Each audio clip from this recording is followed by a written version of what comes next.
Eu acho que também é giro se nós virmos que as versões diferentes escondem mais a essência do jogo, o que faz com que ainda seja mais difícil para as pessoas, principalmente as pessoas que não têm em casa a versão original ou que jogam mais as outras, de fazerem essa relação entre capitalismo e monopólio, porque tu já não estás a pensar propriamente no monopólio, estás a pensar nos cartões de crédito ou estás a pensar na marca que vais comprar e tudo isso abafa um bocadinho aquilo que o jogo é ou deveria ser no seu núcleo.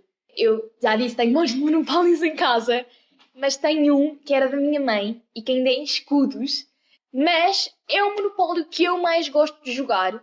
É aquele em que eu vejo mais a essência do que nós estamos a falar.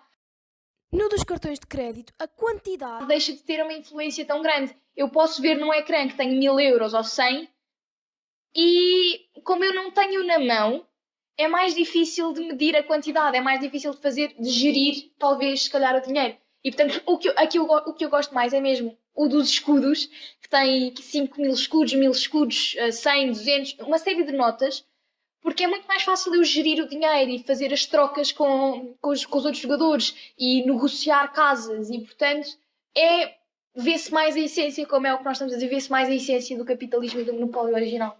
Então, e devido a estas alternativas de jogo de Monopólio, os adultos, além de não terem tempo para jogar um jogo assim tão grande, também não vão gostar de jogar um jogo acerca do Harry Potter se eles não forem fãs. Não sei, por exemplo, eu até se fosse adulta, se calhar gostava de jogar ao Monopólio normal, mas agora não gostava de jogar ao Monopólio de crianças ou de, sei lá, Doutora Brinquedos, que eles podem fazer o que quiserem. Então, acho que também é uma das razões. Isso que ela tinha dito há bocado dos cartões de crédito e tudo mais, essas versões, é mesmo verdade, porque costumavam dizer, se toda a gente fosse ao banco levantar o dinheiro que lá tem, o banco não ia ter capacidade de pagar a toda a gente o número que lá está.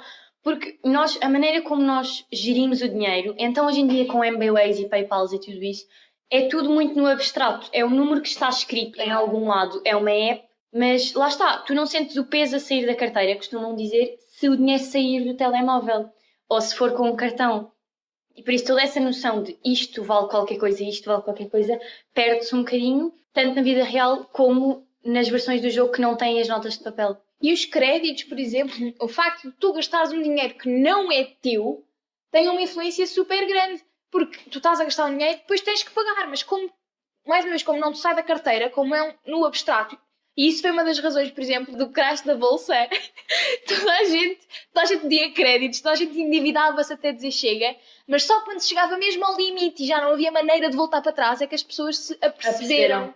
Eu acho que, tendo em conta os impactos sociais que teve, tu tiveste imensas coisas que surgiram depois da Grande Depressão. Yeah. Os subsídios, a proteção do trabalho infantil, montes de coisas. Foi por causa de Franklin Roosevelt e foi por causa da confusão que estava na altura.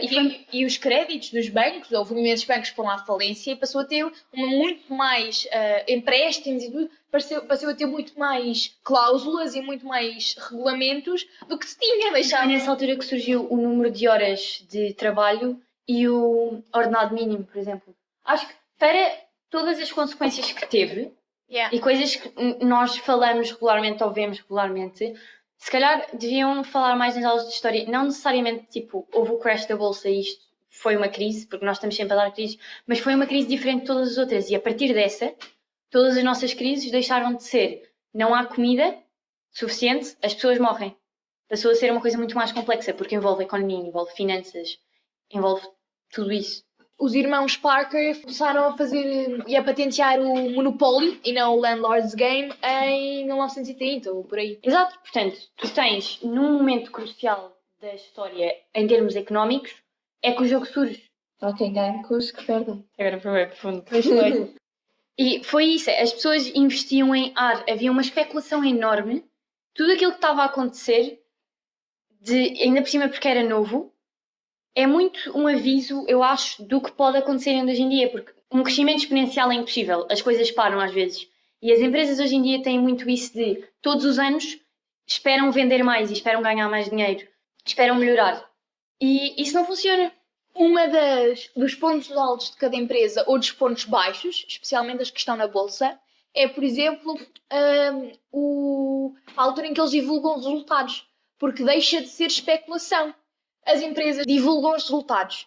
E quando eles divulgam os resultados, ou as ações disparam, ou as ações descem exponencialmente, porque é nesse dia em que tu deixas de apostar no vazio, como estavas a dizer, e passas a apostar em coisas reais. Eles aumentaram as vendas verdadeiramente, ou a minha previsão foi para água abaixo e estava tudo mal e vou perder dinheiro. E o facto de ser no abstrato pode fazer pessoas perder muito dinheiro. E isso refletido no monopólio é tal coisa dos cartões de crédito ou dos cartões de débito. Deixa de ser quantidade. É no abstrato, é no vazio. E é isso, eu acho que ao jogar as crianças, a questão de tu poderes fazer empréstimos ao banco, mesmo num jogo, é tão diferente do que se isso não fosse possível. Porque passas a comprar casas com dinheiro que não tens e a ficar a dever a esta pessoa e a esta, e às vezes as notas acabam de tantas voltas que o jogo dá. Por muito que seja um jogo, às vezes, se nós formos pegar em certas situações, é tão real. Então é aquele ditado popular, ver para querer. Ou seja, como nós não estamos a ver o nosso dinheiro a sair, nós provavelmente nós não estamos a acreditar que ele está a sair, apesar de ele estar a sair todo. E como estavas há pouco a dizer, tu ficas sem nada, só como tu não vês, tu não vais acreditar. Portanto, aqui tem o nosso podcast de monopólio, capitalismo e bastantes extras, mas eu espero que tenham gostado. Ouçam-nos e vão ao nosso site.